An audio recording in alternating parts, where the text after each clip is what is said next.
correntes de forma tão sutil, que o próprio espírito nela empenhado não consegue avaliá-la. Absorto nos múltiplos aspectos do serviço aos seus ideais, o tempo para ele corre celeramente. Em uma curva do caminho mais adiante, tem um rápido instante de retrospecção e mal se reconhecer. Que importa o que ficou para trás? Há tanto o que fazer no caminho. Sorri, satisfeito, e não se detém na contemplação do trabalho. Ama a atividade porque é uma prece constante e sabe que nunca findará a oportunidade redentora. Quem está no caminho, que tarefa lhe caberá? Não pergunta nem vê. Alegra-se em ser elemento ajustado à engrenagem da vida superior. Que valor terá seu trabalho? Não o preocupa, pois sabe que tudo, em última análise, pertence ao Senhor, tanto ele, como a tarefa a realizar, como a inteira criação. Assim sendo, estando também mergulhado nesse conjunto no qual impera a harmonia porque pelo Pai é dirigido, para que se preocupar, se ele somente espera de seus filhos que amem e sirvam? Se diante dele colocou o produto de seu trabalho dizendo: Pai, aí está o que te pude trazer, que mais importa? Se os homens estivessem divididos em vitoriosos e fracassados, não haveria menor sombra de justiça dentro da vida. São os próprios espíritos que se costumam classificar dessa forma.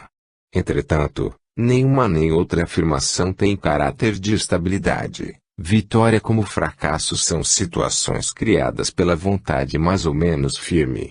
Quem bem puder compreender, não se julgará jamais vitorioso ou fracassado de forma definitiva. As vitórias são parciais e gradativas dentro da vida, cada uma nos habilita à conquista de outra maior. Reconhecendo essa verdade, saberá que o Senhor é seu pastor e nada o deterá. Sentirá nos diferentes aspectos da vida, mesmo nos que ameaçam deprimi-lo, situações desprovidas de estabilidade, porque a força dinâmica e criadora que leva consigo é capaz de mudar o panorama circundante. Compreenderá, enfim, que ao idealizarmos algum bem, lançadas estão as bases de uma realização concretizada e à proporção que forem sendo afastados os obstáculos e a identificação dos mesmos nada mais significa do que uma orientação a ser dada à vida. O Eldorado da união com Deus é alcançado através do desbravamento dos caminhos virgens do que deverão ser trilhados pelo Espírito em sua própria intimidade. Porém as sugestões do desânimo surgirão a cada passo. Mentes habituadas ao negativismo só poderão afeiçoar-se à ideia de uma generosidade divina, a fluir sem cessar sobre a vida, quando, por esforços continuados de reerguimento, ficar realmente comprovado a seus olhos o imenso envolvimento de amor existente sobre toda a criação.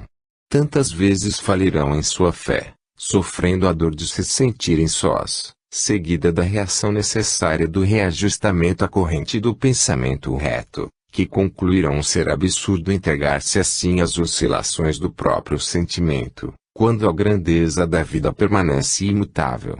Compreenderão afinal que nada mais fazem do que arremessar-se à margem do caminho, colocando aos olhos a venda da incredulidade na grandeza do próprio destino.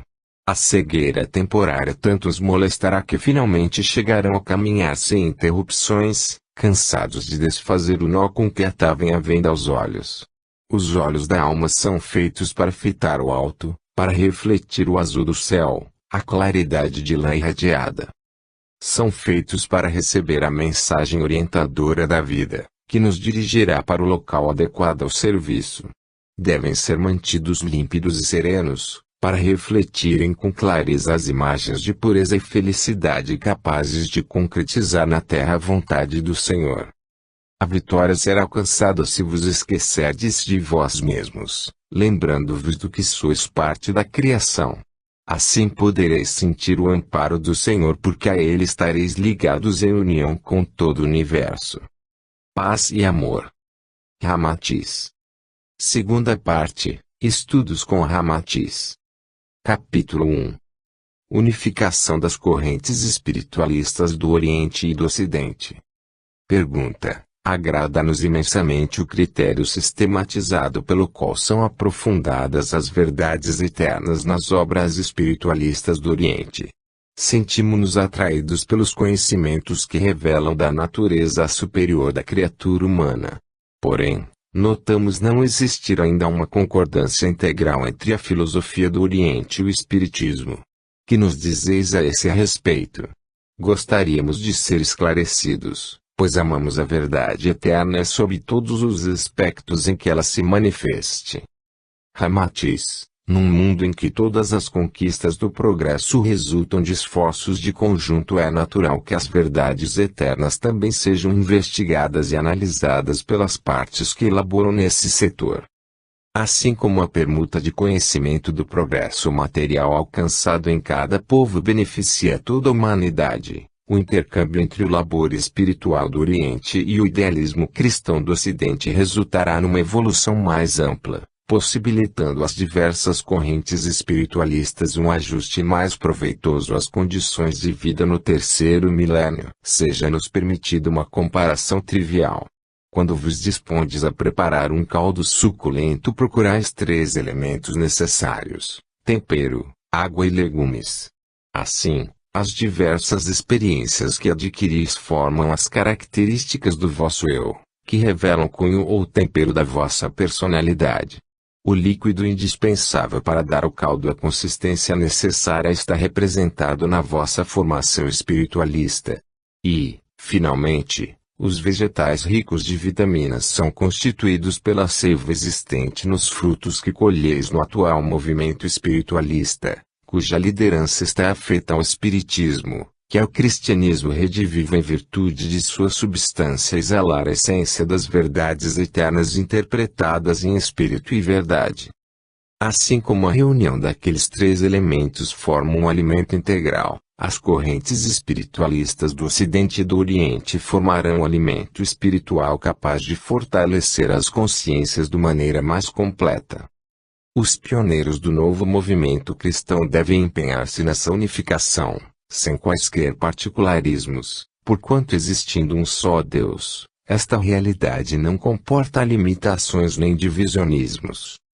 Ao homem deste fim de século caberá a tarefa de congregar os fiéis isentos de fanatismo, no sentido de deixarem aos que herdarem a terra uma comprovação de que, mesmo através do tumulto e das aflições do fim dos tempos, houve uma legião de seres que, num esforço de equipe, legam ao futuro uma síntese de tudo que a humanidade aprendeu de útil e construtivo quanto ao grandioso destino espiritual que está reservado ao vosso planeta, na conquista de mais um grau sideral a caminho da evolução.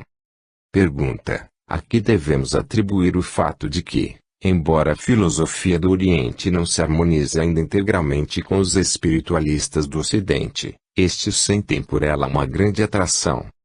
Ramatiz: a espiritualidade do Oriente é como um facho de luz que os atrai docemente à meditação e à compreensão da possibilidade que tem o homem para evoluir, como se esse facho luminoso se deslocasse mais para o alto à proporção que o discípulo dele se aproximasse. Entretanto, essas almas que, embora afiliadas ao espiritualismo do Oriente, já sentiram a beleza dos ensinamentos cristãos, sabem que não podem caminhar fascinadas por essa luz que as atrai, mas antes devem atentar para os irmãos que, à sua volta, necessitam de amparo e esclarecimento. Reconhecem que, assim como o espiritualismo do Oriente é semelhante à luz do luar que encanta e eleva o espírito para as considerações mais puras da existência, o cristianismo é como o sol que infunde vida e calor na renovação espiritual realizada sob o influxo de uma claridade nova. E que, ao homem do futuro, já não será necessário a reclusão nos ambientes consagrados para dar expansão aos valores do espírito, pois saberá valorizar tanto o serviço espiritualizante da caridade fraterna à luz do dia, como as profundas cogitações do espírito sob o brilho das estrelas. A era do amor, em sentido cósmico, tem sido edificada por partes. Primeiro era preciso investigar seus fundamentos e sua objetividade. Por isso, durante os séculos os espíritos sedentos de luz encarnaram no Oriente, aprofundando-se no estudo e adquirindo vibrações puras de sintonia com a fonte da vida. Em seguida era preciso aprender a sentir o amor e agora, eles dispostos a cooperar nas obras que estão sendo estruturadas no Ocidente, condicionadas a uma fraternidade amorosa, de amplitude coletiva. Assim, os espiritualistas do Oriente e os do Ocidente, irmanados pela afinidade de suas intenções, terminarão por unir-se sem quaisquer restrições, voltados para aquele que desceu ao vosso mundo dando provas edificantes do amor de amplitude universal. A separação de ambas as escolas é apenas teórica, pois assim como nos colégios modernos os alunos mudam de disciplina para alcançarem um grau de conhecimento mais alto, também os espíritos cursam escolas diferentes, porém todos visando a mesma finalidade. Pergunta: no profundo respeito que nos inspiram as ideias alheias, especialmente no que se refere à filosofia de vida, receamos causar choques no setor delicado das convicções religiosas, ao estudar convosco as opiniões diferentes que existem no âmbito do moderno espiritualismo. Muitos julgarão que estaremos lançando discórdia e prejudicando os postulados que a humanidade tem adotado através dos séculos. Que nos dizeis a tal respeito? Ramatiz: para aqueles que estiverem escravizados ao sectarismo, serão inúteis quaisquer esforços para convencê-los de que, na época atual, faz-se mister analisar tudo e cada um seguir o que lhe parecer mais certo. Buscarão todos os artifícios para não serem desalojados da posição em que se encontram. A estes nada perturbará o nosso trabalho, a não ser no esforço de evitar que suas convicções sejam abaladas. No futuro, sentir-se-ão prejudicados pelo tempo que perderam, porém só poderão queixar-se de si mesmos. O bom senso impõe que não devemos deixar de atender aos anseios da parcela maior da humanidade que deseja evoluir, temendo desagradar a minoria que prefere continuar presa a tradições e preconceitos. Os que estão convencidos de haver alcançado o estágio mais alto, na realidade, negam a si mesmos a possibilidade de avançar. Entretanto, os que galgam mais um degrau conquistam uma visão mais ampla. O progresso exige esforço contínuo em busca de mais luz e isto não desmerece as aquisições anteriores, pois na realidade o que se trata é de aperfeiçoá-las como se as olhássemos através de lentes mais perfeitas, para aumentar-lhes as perspectivas. Em todas as épocas o progresso tem encontrado o obstáculo dos que se apegam à ordem em vigor, aceitando-a como o ponto final da evolução. O envolvimento de paz e amor que se fará na Terra não comportará limitações de qualquer espécie. Os que tiverem acompanhado a marcha evolutiva do espiritualismo compreenderão que a evolução espiritual está subordinada à dinâmica de um progresso ilimitado. Pergunta: por sabermos que a verdade não pertence com exclusividade a nenhuma corrente espiritualista, como definir nossa escolha diante de interpretações tão diversas de um mesmo tema? Ramatiz: o homem atual é um Hércules que procura alcançar em prazo curto as tarefas que, por negligência, deixou de realizar em vidas pretéritas.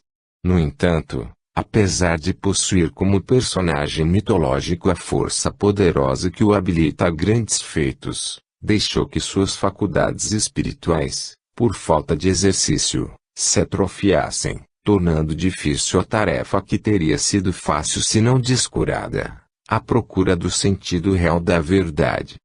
Todos os espiritualistas têm a verdade como fundamento do seu código, pois ela consiste no aperfeiçoamento espiritual do homem, a fim de se integrar nos princípios morais das virtudes superiores. Por conseguinte, o que acima de tudo deve importar é a iluminação e firmeza da consciência no preceito áureo da lei divina, amar a Deus sobre todas as coisas e ao próximo como a si mesmo. Todas as correntes espiritualistas são úteis, porém, de acordo com a sentença evangélica, cada um receberá conforme as suas obras e não conforme a doutrina a que haja pertencido. Não importa o caminho que trilhamos, mas sim como nos comportamos na jornada. e como decorrência lógica das razões expostas, tem judicioso fundamento a advertência de que a semeadura é livre, mas a colheita é obrigatória. O amor à verdade isento de sectarismos, o desejo reto de manter-se em união com o bem, o ideal iluminado de ser útil ao próximo sem quaisquer limitações, eis as únicas diretrizes positivas que facultam ao espírito a sua autoevangelização. Os espíritos enobrecidos na escola do Cristo não foram aqueles que consideraram a sua filiação a uma determinada corrente filosófica como a única âncora capaz de salvá-los, mas os que no mundo enfrentaram as ondas de incompreensão, lutando por salvar seus irmãos que, não sabendo nadar, corriam o risco de afogamento. Os que amam a verdade na sua grandeza límpida, adquirem uma força magnética de atração dominadora que os torna capazes de vencer a luta espiritual. A existência de inúmeras religiões e seitas em vosso mundo e suas divergências é produto da incompreensão humana. À proporção que essa diminuir, o homem concluirá mais facilmente a maneira de unificar as concepções da verdade que possui. Pergunta: por valorizarmos profundamente os ensinamentos espiritualistas do Oriente, lamentamos que não sejam adotadas largamente entre nós certas posturas físicas e mentais que facilitam a ligação, em maior escala, com as correntes superiores do espírito. Que nos dizeis a isso? Ramatiz: certamente que a disciplina mental e física é um fator de importância primordial na conquista de um estado vibratório harmonioso. A alma que se submete a esses exercícios adestra-se para realizações subsequentes. Age como artista que vive um período de intensa preparação antes de colocar-se junto à orquestra para obtenção do efeito maravilhoso de conjunto, que é o coroamento feliz de seus esforços isolados. Assim, também, o espírito que na solidão de suas meditações esforça-se por colocar-se nas posturas mais adequadas para uma afinação superior, faz uma parte importante de sua tarefa, tornando-se com o tempo um virtuoso e capaz de executar belas harmonias junto à coletividade que o recebe em seu seio. É preciso, entretanto, ajustar os proveitos de tais práticas a um sentido ativo no emprego das possibilidades adquiridas, pois todo bem tem a finalidade de ser expandido e a alma só poderá sentir-se realizada quando for capaz de escoar, através de sua mente disciplinada, as doces inspirações do bem, transformando-as em ações que infundam em seus irmãos o amor aos suaves atrativos da vida espiritual superior. Que o discípulo, cuidando dos meios de engrandecer-se, não se afaste do sentido universalista do bem, buscado através de renúncias às próprias conveniências, e tenha sempre em mente o objetivo de conquistar nobres possibilidades para aplicá-las no serviço ao semelhante. Em caso contrário, fechar-se-á em um círculo de elevação mental desprovido da base sustentadora dos sentimentos cristãos de amor fraterno, sentindo-se à vontade somente quando defendido de contatos externos, e ver-se-á privado da mais doce e santa alegria, o serviço sem condições ao bem de seus irmãos. Justifica-se a intensa preparação, necessita-se mesmo com urgência desse esforço individual pelo autoaprimoramento sob todos os aspectos, mas para que traga felicidade ao discípulo é preciso providenciar a imediata aplicação de suas conquistas ao bem-estar coletivo. Capítulo 2. União das correntes religiosas. Pergunta: por estarmos certos de que o único fator que dinamiza as fibras da alma é a prática do amor a Deus e ao semelhante, por que preocupar-nos em harmonizar as diversas correntes religiosas, se em todas pode o espírito evoluir e ligar-se a Deus? Ramatiz: todas as religiões possuem inicialmente a força capaz de torná-las instrumentos da elevação espiritual de seus adeptos sinceros. Esta força é como o núcleo de uma célula atraindo a si os elementos que gravitam em torno. A energia irradiada desse núcleo é real e pura. Os seres humanos que giram à sua volta trazem consigo características negativas e imprimem à célula um ritmo desarmônico. Entretanto, A força central da fé abraçada por eles continua impoluta em seu valor e quem a ela se ligar em estado de pureza absorverá os benefícios do aprimoramento espiritual. Os espíritos que se beneficiam das forças positivas irradiadas da essência de suas correntes religiosas, amam-nas muito e desejam vê-las livres das impurezas, simbolizadas no citoplasma da célula religiosa e que são os crentes, os elementos humanos imperfeitos e obscurecedores da verdade. Ao subirem a um plano espiritual mais alto almejam libertar o núcleo de sua fé e como identificam que sob aparência externa diferente as outras religiões possuem um foco luminoso de verdades iguais, empenham-se numa luta de esclarecimento geral. Prevê o efeito de luz que se produzirá quando os fiéis de cada célula religiosa não mais se colocarem como elementos abafadores da claridade central do núcleo da fé. Então, voltam a atuar sobre as criaturas humanas chamando-as à confraternização.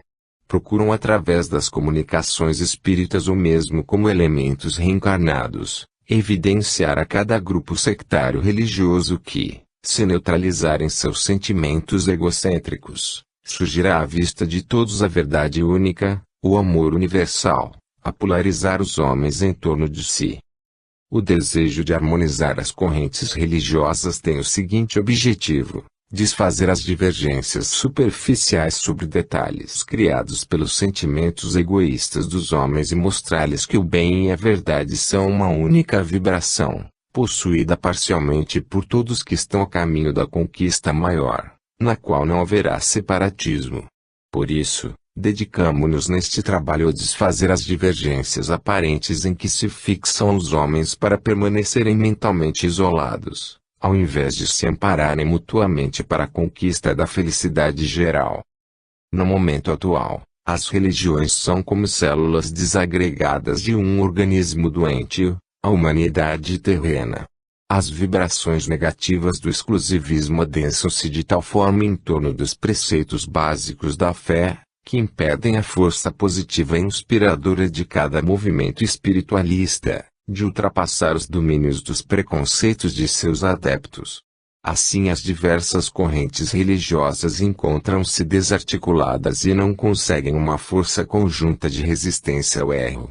Quando em nome de uma crença alguém se dedica a pregar o bem, lançam-lhe logo em rosto as deficiências da fé em que se apoia o crente, impedido de refutá-las, não tem elementos para provar que a verdade é una.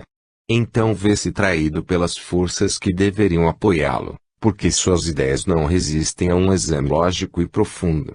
Não consegue abrir passagem diante das hostes do erro, pois entre as próprias forças que combatem as trevas não há coesão e identidade de opiniões. Baseados nesse fato muitos descreem e outros recrudescem em suas atividades negativas. É preciso provar ao homem do século XX que, assim como a ciência não se desmoralizou e, ao contrário, fortaleceu-se quando substituiu um sistema geocêntrico pelo heliocêntrico, também a religião como ciência espiritual terá de sofrer semelhante transformação salutar. Aqueles que amam as claridades eternas deverão colocar-se a girar em torno da verdade e não continuar desejando que ela gire em torno de seu mundículo particular. Na compreensão deste fato baseia-se a felicidade do homem futuro. É uma lei a que não se pode fugir. Tornar-se-á ridículo quem desejar entravar o progresso natural da verdade, tal como sucederia a quem hoje afirmasse crer no sistema geocêntrico. O egoísmo e a religião não se coadunam. É uma fase ultrapassada aquela em que os homens se faziam o centro da verdade única e obrigavam seus irmãos a gravitarem em torno de si, sob pena de serem condenados. Ninguém mais possui o monopólio das coisas sagradas. O homem intelectualizado despreza quem deseja escravizá-lo a crenças ingênuas, mas acha-se sem rumo, à procura da síntese capaz de coadunar os conhecimentos esparsos e aparentemente contraditórios que possui. Como não consegue filtrar através da própria mente a inspiração que o faria ver com olhos de ver, nega sua submissão ao bem que não consegue harmonizar nem mesmo os próprios adeptos. Eis, em síntese, as razões pelas quais desejamos aproximar o conteúdo de cada uma destas correntes religiosas, provando que nada realmente existe a separá-las, a não ser o desejo que têm os homens de prevalecer em suas próprias opiniões. Agiremos como quem produzisse uma reação química no citoplasma das diversas correntes espiritualistas ou células religiosas. Em virtude da situação espiritual da coletividade terrestre ter chegado a um ponto que se assemelha ao estado de desagregação de um organismo doente, as forças do bem estão agindo com redobrada intensidade. Faremos o trabalho que nos compete. De acordo com a vontade do Senhor, os núcleos de fé de todas as religiões fundir-se-ão em uma só força central de luz e verdade. Os elementos componentes do citoplasma, isto é, os homens adeptos destas crenças, ver-se-ão em contato recíproco mais íntimo para formar uma só massa citoplásmica, uma só humanidade, a gravitar em torno da verdade única. Nessa transformação, tal será a intensidade da luz que se fará no centro espiritual do planeta, que nada permanecerá obscuro e as trevas causadas pelo egoísmo humano serão desfeitas. Quem desejar conservar-se nelas não suportará a intensidade da luz, vendo-se arrastado aos ambientes sombrios a que sua mente se ajusta. Já vemos próxima essa modificação salutar. A luz e a verdade constituem um núcleo indivisível. Seus fragmentos, dispersos em diferentes épocas sobre a humanidade do passado, adquiriram tal força que se atraem mutuamente para o destino de unificação, pondo em evidência a vontade do Pai que será plenamente reconhecida por todos os homens. Já não haverá mais adeptos desta ou daquela crença. Haverá homens esclarecidos quanto à única verdade existente, o bem, que terá os argumentos da razão para impor-se tanto a inteligência quanto a sensibilidade. Capítulo 3. O Logos Universal. Pergunta: tendo em vista o desejo de harmonizar entre si todas as formas de interpretar a obra divina, gostaríamos de receber maiores esclarecimentos sobre o que seja o Logos Universal. Ramatiz: os espiritualistas do Oriente denominam a força criadora do universo pelo termo Logos Universal, assim como vós o chamais Deus, os índios, Tupã, os romanos, Júpiter, os gregos, Zeus, os judeus, Jeová, os budistas, Brahma. É a força irradiante responsável pela vida. Dela tudo parte e a ela tudo retorna. Pode ser figurada como o vértice superior de um triângulo. Dele se origina a força manifestada na criação da centelha da vida. Esta centelha, em sua primeira fase de existência, é representada pelo lado descendente à esquerda do vértice superior que representa o Logos ou força criadora. A evolução pela qual passa nesta fase é inconsciente. Na segunda fase percorre a base do triângulo e já tem consciência de si mesma, mas ainda não se eleva pois não está realizada em sua terceira etapa. Nessa última, então, a centelha divina manifestada na forma de vida consciente retorna ao ponto que constitui o vértice do triângulo de onde havia partido e para o qual volta, enriquecida de experiência que a faz elemento ativo, consciente e colaborador do programa traçado para a evolução geral, dentro do mesmo ciclo que acabou de perfazer. O Logos Universal é pois a força ativa da criação, é Brahma a atividade criadora, sustentadora e preservadora do ciclo evolutivo de cada ser. A ele vos dirigis em preces, quando invocais forças para a realização de vossos destinos de luz, ansiando pela paz e pela harmonia. A ele vos sentis atraídos, irresistivelmente, quando atingis o término do período básico da consciência individual e tudo vos clama no íntimo sobre a necessidade de uma integração ao seio do Eterno. Brahma é a inteligência, é o comando, é, por assim dizer, a parte intelectual dirigente da força criadora. O Logos é a manifestação dessa força. São duas maneiras de designar aspectos de uma força única, a direção e a realização, Brahma e o Logos Universal. A essa força criadora referem-se as escrituras sagradas quando afirmam que no princípio era o Verbo e, Após mostrarem ao homem de onde surgiu sua essência, passam os profetas a dar as recomendações que lhe permitirão voltar ao seio do Criador. Então assinalam a utilidade das normas de conduta que proporcionam a felicidade do retorno ao ponto de partida, Deus, Jeová, ou seja, o Logos universal. Pergunta: como devemos interpretar o fato de estarem sempre surgindo novas centelhas de vida? Ramatiz: a criação dessas centelhas obedece à necessidade de expansão do bem, que é uma característica a ele inerente. Tudo que é sutil, nobre, elevado, tende a expandir-se generosamente na multiplicação por amor. O bem é inesgotável, não tem limites. Essa peculiaridade da força criadora é que a faz produzir, infinitamente, novas centelhas de vida, as quais ao completarem o ciclo de evolução retornando à origem, serão instrumentos de reforço à expansão da força central da vida.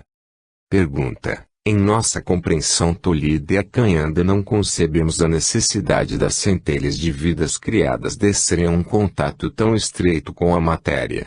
Parecer-nos-ia mais fácil que evoluíssem junto à essência da vida superior, sem se perderem num contato tão prolongado com energia condensada, constrangedora da natureza puramente espiritual desta centelha. Como entender tal necessidade? Ramatiz: assim como afirmam que o que está em cima está embaixo e que o microcosmo é reprodução do macrocosmo, poderemos chegar a entender esta necessidade de descida, através da análise da natureza humana em suas manifestações mais conhecidas. Há uma lição profunda de sabedoria em cada ser, se soubermos observar com olhos de ver. A natureza sadia do homem bem formado psicologicamente é otimista e feliz. Há uma dinâmica de trabalho e produção a transbordar, naturalmente, doente equilibrado, proporcionando-lhe aquela condição eufórica de quem traz em si o poder de realizar com os próprios recursos. Para ele a felicidade consiste em exercitar aptidões despreocupadamente, pois vivendo sob o influxo de uma orientação elevada, encontra alegria no exercício natural de suas atividades. Por outro lado, já podereis certamente ter observado o desgosto causado a uma criança quando um adulto intervém em seus brinquedos desejando organizá-los, por julgar-se mais capaz. O prazer de seus folguedos não se encontra no desejo de realizá-los mais perfeito e sim em coordenar, com sua própria imaginação, alguma coisa que exteriorize suas aptidões. Nessa possibilidade de externar-se em criações pessoais encontra sua maior satisfação. Tal como o homem de mente sã e a criança, exemplos de simplicidade e sabedoria da natureza não tolhida, a centelha de vida tem um programa construtivo, pródigo de beleza e prazer, no ciclo que percorre entre a separação do centro da vida e a sua volta consciente a ele. A vida é cheia de harmonia em seu aprendizado.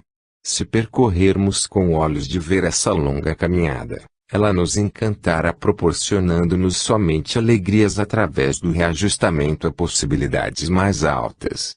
A negação íntima ao esforço de subida é a única fonte de distúrbios, causadora de tantas mágoas a quem sofre sem perceber a função higienizadora da dor. O maior benefício que usufrui o espírito e que é a sua consciência individual, com o respectivo livre-arbítrio, transforma-se, frequentemente, pela má orientação que lhe é imprimida, em motivo de reajustes dolorosos e compulsórios, quando há um caminho reto e sádio a ser trilhado. O sofrimento é consequência da negação de ajustamento à lei. A alegria do aprendizado e da realização individual é o objetivo da descida. Assim como as mentes infantis procurais proporcionar atividades lúdicas e pedagógicas para desenvolver-lhes, alegremente, novas aptidões, a centelha individualizada recebe do poder central da vida a felicidade da realização e do progresso. Poderá assim usufruir o prazer de executar o bem numa atividade infindável, motivo de união cada vez maior com a harmonia da vida que atrai, incansavelmente, a vibração do amor, da evolução e da paz. Pergunta: poderíeis conceder-nos maiores esclarecimentos? Ramatiz: compreende-se, do que ficou dito, que a condição de atividade e realização é uma lei que rege o macrocosmo e o microcosmo. Está no grande como no pequeno e ao invés de constituir inércia no ideal de paz, mesmo que no seio da divindade, seria o encarceramento do espírito, tolhendo sua atividade criadora e portanto sua felicidade. A fim de realizar-se a si mesmo, deve-lhe emergir no insulamento que o acordará para a condição de indivíduo, chamando-o simultaneamente, pelo contraste do amor que o envolve, a integração com o todo. A descida tem o objetivo de individualizar a centelha divina diversificada, dando-lhe consciência própria. No processo de aquisição da consciência individual, há a necessidade de começar a experiência do mais simples para o mais complexo. As formas densas acordam a centelha para a noção da diversificação e na aparente irracionalidade da vida material, estimulam a pesquisa e a luta pela unificação com o todo, que permanece presente por um lembrete vago, externado na ânsia de comunhão com o Eterno. Este anseio intensifica-se, à proporção que o ser vence as etapas de trabalho espiritual, na volta consciente ao ponto de partida, de onde se deslocara pela subdivisão da força central. A alegria da paz e do amor universal intensifica-se à proporção que se multiplicam os núcleos conscientes que a vibram. Por isso o bem é dotado de energia de expansão e multiplicação em centelhas de vida emanarem constantemente da força criadora. Não importa que, como no caso da descida, precise fechar-se no casulo da hibernação espiritual, dentro da matéria densa. Nessa hibernação conquista, através da intensa concentração em si mesma, a energia de reação a tudo que a impede de alçar-se à origem. No exercício de libertar-se, conhece-se e valoriza-se como parte do todo, reingressando nele voluntária e conscientemente. Então, em vez de usufruir a harmonia de forma passiva, capta e multiplica com os próprios recursos. Transfere-se da condição inicial de bateria carregada de energias benéficas concedidas pelo Criador, para de dinamo transformador na usina do universo. Através do impulso que lhe imprimiu o mecanismo da vida, aprendeu a produzir a energia construtiva do progresso, o amor universal. Capítulo 4 – A Mônada. Pergunta: gostaríamos de receber alguns esclarecimentos sobre o que é designado pelo nome de mônada.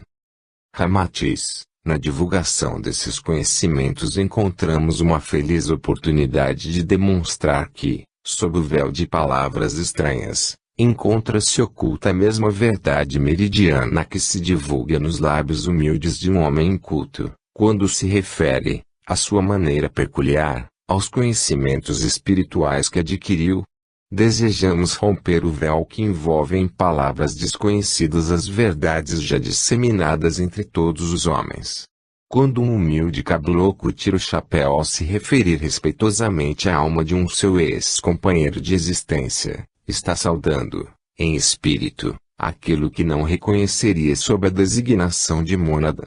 Estranharia se lhe afirmassem que ambas, a alma e a mônada, são uma só coisa.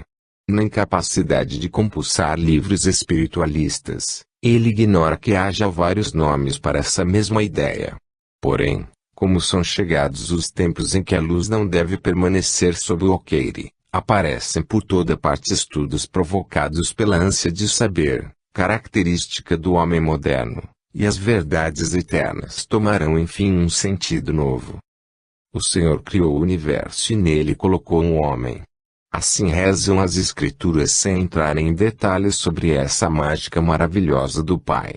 Ela ficaria oculta durante algum tempo, porém agora com os estudos da origem das espécies e da constituição única da matéria, abre-se campo à investigação científica para o fato de que a origem de tudo tem um só fundamento.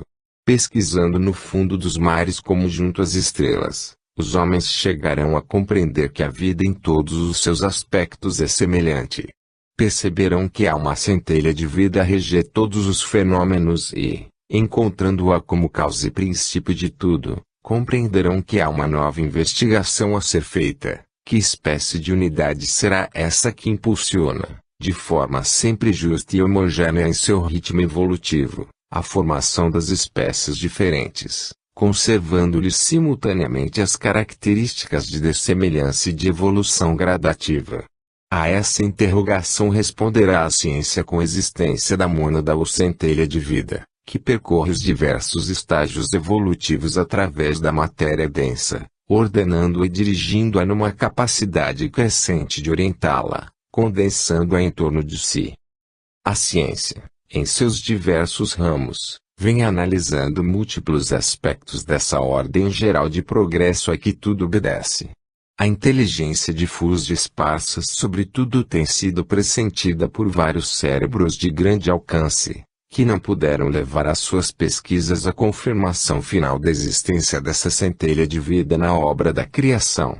Este será um trabalho de síntese que caberá à ciência do futuro quando, de todos os pontos explorados da natureza, ressaltar uma característica comum e incontestável de ordem e evolução. A que elementos atribuir tal fator inteligente? Quando compreenderdes o mecanismo da natureza à saciedade, nada mais tereis a investigar senão a causa dessa ordem perfeita que rege tudo. E as inteligências iluminadas do futuro aprenderão o efeito de conjunto, coroamento de esforços milenários que tendes feito para a concretização do ideal de uma ciência feliz. Já então ela não estará inibida pelos preconceitos que no momento arrastam os cientistas a aceitar os efeitos sem investigar as causas, como cegos que sentem sob os dedos os objetos, impedidos de observar-lhes o conjunto total. A mônada ou alma das coisas é a partícula de luz que se destaca do centro da vida e atravessa as diversas escalas evolutivas em busca de sua reintegração ao todo. São as almas dos homens que já passaram pelas escalas primárias de evolução, no processo de aquisição da consciência lúcida de cooperadores da obra do Eterno. Capítulo 5. O Karma. Pergunta: temos notado que não são bem recebidas por todas as inovações introduzidas no ambiente espírita por união com os conhecimentos orientalistas. Há irmãos que julgam mais acertado conservar a pureza inicial das doutrinas esposadas. Que dizer a isso? Ramatiz: a pureza de uma doutrina apoia-se, essencialmente, na limpidez da consciência que lhe dá a vida. Quem se atém à letra que mata contribui para atoldar a beleza do ritmo evolutivo das ideias. Uma doutrina codificada pode ser comparada a uma semente organizada carinhosamente, introduzida no seio da terra, germina, produzindo um arbusto em terreno sáfaro. Os circunstantes, encantados, procuram regá-la, cercando-a de cuidados para que não se prejudique. Entretanto, alguns se apegarão tão profundamente à beleza do fenômeno de seu surgimento, que amá-la tal qual é, desejando que não cresça, para não se afastar da forma inicial que tanta alegria lhes proporcionou.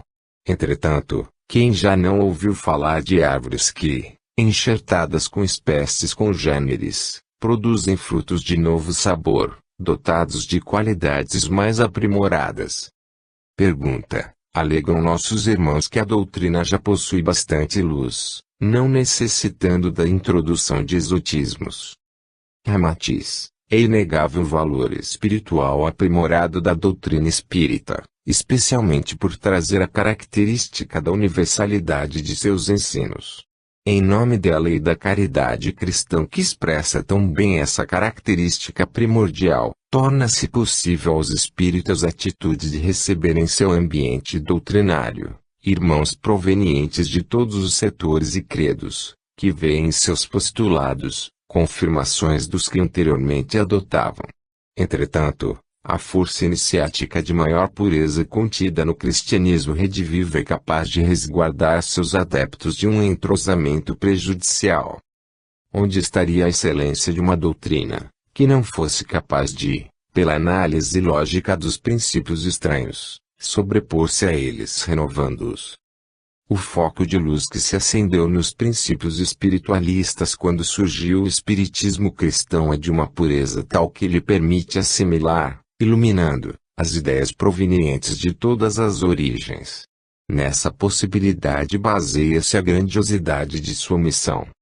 Pergunta: fizemos, inicialmente, Essas perguntas porque nos ocorreu a ideia de que seria melhor aceito o título de lei de causa e efeito do que a palavra karma que nos afeiçoamos através dos séculos.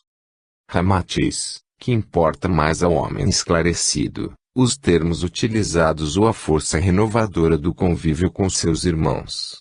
Quem tem uma verdade maior é capaz de associar-se às verdades menores, fortalecendo-as e aprimorando-as. O significado da palavra karma harmoniza-se perfeitamente com a expressão lei de causa e efeito usada no âmbito espírita, porém ganhará novo brilho ao contato das verdades vividas com sentido cristão.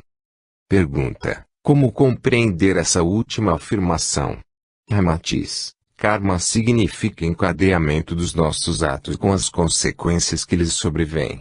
Será lógico então que, à proporção que o tempo passa, o homem usufrua os benefícios de seus atos acertados e seja constrangido a ratificar as atitudes impensadas ou errôneas. De um modo geral, essas situações vividas formam uma trama psicológica extensiva aos semelhantes, prejudicando-os ou beneficiando-os desse contato mútuo, na condição de espíritos em trabalho evolutivo. Quem penetrou o sentido profundo do Evangelho poderá desenvolver com vantagem as atividades de sua libertação kármica, pois exercitará constantemente o amor ao próximo, aproveitando todas as oportunidades de socorrer. No momento em que for colocado diante de problemas semelhantes aos vividos no passado, saberá como conduzir-se, desfazendo a trama em que se enredara, contribuindo, simultaneamente, para a libertação dos irmãos envolvidos nas mesmas dificuldades. Pergunta: compreendemos o que afirma nosso irmão. Entretanto, como possuímos alto conceito dos valores adquiridos pelos que se entregam com sinceridade às práticas do espiritualismo de um modo geral, cremos que podem, com igual valor, enfrentar as provas kármicas que se apresentam, mesmo sem assimilar as luzes provenientes do espiritismo cristão. Ramatiz: são, realmente, capazes de testemunhos valiosos. Almas rijas, possuidoras de provada têmpera, dão seus testemunhos de pé. Amando a Deus e a verdade, nada será capaz de distorcer o sentido real do aprendizado que amam. São capazes de identificar as verdades mais cristalinas e de submeter-se, estritamente, à vontade do Eterno. Porém, a não ser aqueles que já alcançaram um elevado grau de espiritualidade capaz de permitir-lhes pairar acima da maior parte das contingências humanas, sofrerão muito mais se não contarem com o apoio proporcionado pelo Consolador, que tem a missão de socorrer as feridas abertas.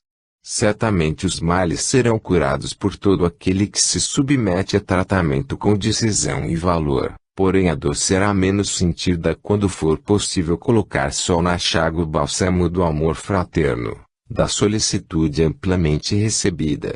Além disso, o hábito de esquecer-se de si mesmo no serviço ao próximo, cultivado nas atividades de cunho essencialmente cristão, desenvolve em torno do aprendiz uma atmosfera psíquica favorável ao esquecimento das próprias vicissitudes, encontrando lenitivo para os sofrimentos no gesto de amparar diretamente as dores alheias. Pergunta: como entender melhor essa situação? Ramatiz: após o advento do cristianismo, tornou-se viável no ambiente da Terra uma forma de aprimoramento espiritual antes quase totalmente impossível em virtude dos preconceitos reinantes, o exercício do amor fraterno incondicionalmente distribuído entre os homens.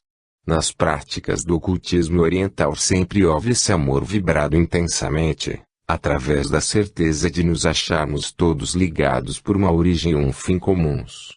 Entretanto, a objetivação dessas verdades só se tornou possível quando a sociedade adquiriu determinados valores, que funcionaram como portas abertas ao exercício da fraternidade mais ampla.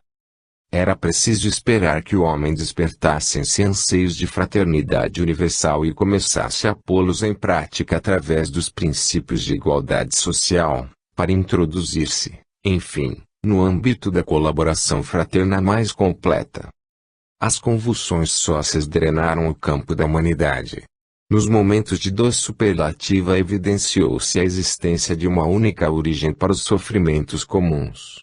Há agora a possibilidade de surgir uma interpretação coletiva das verdades eternas com relação ao amor universal, impossível de ser sentida e vivida pelos homens de alguns séculos atrás, com raras exceções. É este, pois, o momento para a renovação do trabalho espiritual. Pelas dores coletivas que a humanidade enfrentou, cumpriu uma parte de seu karma, possibilitando o surgimento de uma espécie aprimorada de realização espiritual, cujo campo se abre diante de seus olhos, a grande seara do Senhor, a qual serão admitidos os trabalhadores de última hora. Pergunta: haverá, então, épocas para o surgimento de novas formas de trabalho espiritual? Deverão todos aderir àquela forma de espiritualidade considerada mais necessária, no momento, ao homem? Não significaria isso uma imposição contrária ao livre-arbítrio? Ramatiz: o homem evolui através de etapas sucessivas de libertação kármica e isso tanto se aplica ao indivíduo isoladamente como aos grupos espirituais formados através das eras. Há uma necessidade constante de adaptar os valores da revelação obtida à realidade do período kármico por que passa a humanidade. Por isso surgem através dos séculos as diversas formas de interpretar a verdade única, ainda não alcançada pelos homens em sua expressão total. Logo que o ambiente espiritual da Terra suporta uma nova faceta da verdade, ela é introduzida. Sucede, então, que os espíritos encarnados cujas experiências vividas já queimaram suficientemente os resíduos mentais e espirituais para aceitar a nova ideia, aderem ao novo plano de ação, como é mais uma fase da grande espiral que aproxima o homem do centro da vida. Entretanto, aqueles que se retardam na libertação kármica não podem acompanhar o andamento introdutor de inovações sucessivas nas interpretações da verdade. Enquanto não queimarem os resíduos kármicos que os mantêm fixados às suas ideias, não poderão aceitar as novas orientações, julgando-as mesmo como perturbadoras e as verdades a que se acomodaram perfeitamente. Não poderão ser condenados por agirem dessa forma, pois trata-se de uma contingência natural de evolução. Porém é preciso alertar constantemente os discípulos para a necessidade de manter uma atitude mental de firmeza junto aos princípios de ampliação constante da visão espiritual. Por mais pura que seja a doutrina abraçada, reservemo-nos o direito de analisá-la submetendo-a, seguidamente, à ação do pensamento esclarecido. Em caso contrário, estaremos fixados à letra morta, deixando de evoluir mentalmente no sentido de impregnar os princípios adotados com o perfume higienizador da experiência que tudo aperfeiçoa. As doutrinas surgidas através das eras são como vestiduras colocadas sobre os princípios puros da revelação. Só eles nos devemos ligar, acompanhando a evolução kármica a que também se submetem.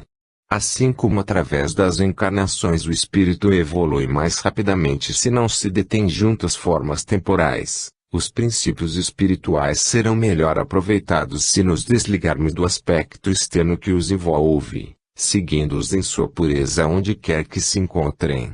Amando-os dessa forma seremos fiéis, acompanhando-lhes a peregrinação através dos séculos e identificá-los-emos sempre com a alegria tanto mais intensa quanto mais perfeita for a forma temporária que os envolver. É condição indispensável ao progresso o abandono sucessivo das antigas formas de sentir e pensar por outras cada vez mais aperfeiçoadas, em consonância com o grau evolutivo alcançado pelo espírito que não deseja estacionar. Pergunta: em virtude de nos termos filiado ao Espiritismo nesta encarnação, não poderão ser levadas à conta de partidarismo as constantes solicitações que vos fazemos no sentido de definir roteiros entre as correntes diversas que nos surgem e nas quais identificamos profundos valores espirituais? Ramatiz: concebe-se a ideia de partidarismo quando alguém procura enaltecer, com exclusividade, um determinado setor de atividades em detrimento de outros. Porém, Quando há o cuidado de selecionar o que é o mais proveitoso nos diversos elementos estudados, só se pode afirmar que está sendo feito um trabalho de análise com objetivos de progresso. Certamente que esse estudo precisa ser feito com isenção de ânimo capaz de credenciar os resultados obtidos e não encontrará apoio imediato nas almas afeiçoadas a uma forma particular de sentir. Todo trabalho espiritual exige vigilância e equilíbrio, confiança e fé. O discípulo só será vitorioso se for capaz de sobrepor-se às correntes contrárias que o influenciam como consequência do processo de evolução kármica. Pergunta: estranhamos, muitas vezes, que esse estudo comparativo dos aspectos doutrinários das diversas correntes espiritualistas não fosse feito anteriormente por vós através dos trabalhos já publicados, o que vos seria fácil, em virtude de possuirdes um médium de extrema sensibilidade e afinação apurada. Ramatiz: certamente que a cada médium cabe uma tarefa e nenhum valor real teria um trabalho que fosse reprodução fiel de outro já executado. Qual a utilidade de ampliarmos o trabalho de intercâmbio senão a de explorar aspectos novos dos temas abordados? Além disso, o médium é um intermediário de ideias alheias, mas poderá oferecer ou não campo favorável a elas. Os temas que o interessam e em que se especializou no passado serão sempre aqueles em que terá maior facilidade de colaborar, em virtude dos condicionamentos psicológicos adquiridos na formação do seu karma. Recolhe as ideias do companheiro espiritual, acrescenta as que já possuía e que possibilitaram a execução do trabalho e felicita-se por ter obtido para si e para seus irmãos novas expressões de entendimento. Já divulgamos suficientemente que não nos utilizamos de médiuns mecânicos e sim intuitivos. Portanto, os trabalhos trazidos a eles são executados sob a forma de vivências, experiências que se cruzam umas sobre as outras, despertando-lhes uma necessidade premente de definir-se em torno do tema provocado. Podem considerar-se como laboratórios onde são executadas experiências a benefício de todos e colherão os valores adquiridos ao contato dessas lutas, nas quais são levados a consolidar a firmeza e a sinceridade de propósitos que lhes permitam sustentar-se na rota pré-traçada. Atendendo aos imperativos da programação kármica, aprimoram-se para melhor servir. Muitas vezes a mente do médium é atingida por sugestões contra e a favor de determinado tema, como meio de induzi-lo a buscar a solução junto e quem possa fazê-lo. Se não souber resistir, sucumbirá aos temores. Ao contrário, se decidir-se a vencer, encontrará quem o apoie, utilizando-se dele como de um terreno revolvido no qual a semente facilmente brotará. O trabalho mediúnico, fonte de resgates kármicos, é feito de abnegação e esforço, pois quem o executa não dá somente o que tem. Precisa buscar o material de suas realizações, colocando-se em posição ereta entre correntes mentais divergentes, para atingir uma visão que ultrapasse a sua própria. Nessa tarefa preenche as lacunas de seu karma, adquirindo possibilidades de beneficiar o próximo. Pergunta: não compreendemos por que razão tanto nos assediam no momento as perguntas sobre a necessidade de nos firmarmos nos conceitos espíritas que adquirimos com amor na presente encarnação. A nosso ver, tanto serviríamos ao bem filiados a essa como àquela doutrina, já que não nos consideramos entidades rotuladas e permanecemos ligados a uma ideia ou doutrina enquanto reflete aos nossos olhos, com maior fidelidade, a ideia do bem. Já que nosso irmão afirma ser essa experiência a parte do trabalho aceito como fonte de resgate kármico, gostaríamos que interpretasse os fundamentos reais de tal ocorrência. Ramatiz: veja quem tem olhos de ver, ouça quem tem ouvidos de ouvir. Assim lançava Jesus o desafio a quem desejava vencer as trevas da incompreensão. Para que tudo se clareie em nossa volta é preciso que façamos dos nossos olhos e ouvidos espirituais instrumentos que nos habilitem a uma percepção maior da verdade. Por que seria o médium lançado no turbilhão das experiências senão para que se tornasse capaz de vencê-las? Há uma causa real para cada dificuldade que surge no caminho e só vencerá quem souber sobrepor-se, definindo-se sem receios vãos. O karma de um espírito é como um fio, através do qual deve ele subir para alcançar abrigo seguro, como uma corda lançada da muralha da fortaleza onde deseja refugiar-se das intempéries e dos perigos. Entretanto, deve primeiro adquirir convicções que funcionem como nós dados na corda a fim de facilitar a escalada. O médium tem uma missão a cumprir no serviço ao próximo como parte integrante de sua libertação kármica. Se na escalada espiritual que deve realizar não souber firmar-se em convicções próprias, é pouco provável